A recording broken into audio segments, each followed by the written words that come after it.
గౌరవనీయులు minister for tourism కందుల దుర్గేశం గారు ఈరోజు పవన్ కళ్యాణ్ గారు రావాల్సింది కొన్ని కారణాల వల్ల రాగలేకపోయినా వారి తరపున రిప్రజెంట్ చేసినటువంటి కందుల దుర్గేశం గారికి ఈ కార్యక్రమాన్ని నేను ఒక మాట చెప్పంగానే బ్రహ్మాండంగా ఈ కార్యక్రమాన్ని ఏర్పాటు చేసినటువంటి municipal administration urban development authority minister అయినటువంటి నారాయణ గారు, గౌరవనీయులు స్థానిక శాసనసభ్యులు తెనాలి శ్రావణ్ కుమార్ గారు, ఇప్పుడే మీరు చూశారు చాలా సమర్థవంతంగా మాట్లాడమే కాకుండా ట్రాన్స్లేషన్ కూడా చాలా సమర్థవంతంగా చేసినటువంటి సత్యకుమార్ యాదవ్ గారు,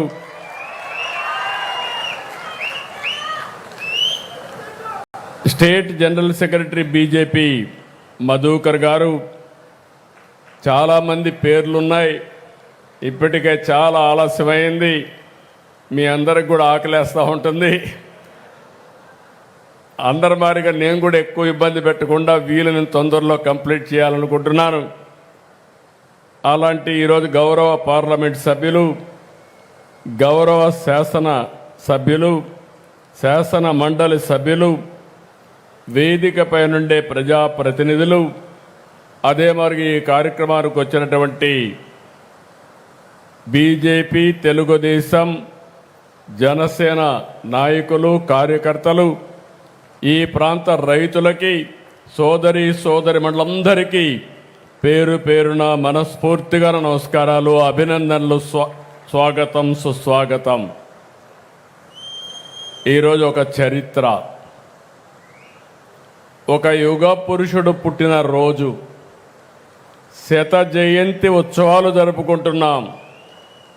అది కూడా ఎక్కడ జరుపుకుంటున్నామంటే దేవతల రాజధాని అమరావతి అయితే ప్రజా రాజధాని ఈ అమరావతిలో జరుపుకుంటున్నాం. చాలా సంతోషపడుతున్నాను. నాకెప్పుడు ఒకే కోరిక, దేవతల రాజధాని ఏ విధంగా ఉందో మనం ఊహించుకుంటున్నాం. అందులో ఒక నమూనాగా ఈ అమరావతి ప్రజా రాజధానిగా ప్రపంచం మొత్తం గుర్తుపెట్టే విధంగా చేయడమే నా ఆలోచన, నా ధ్యేయం. దానికోసమే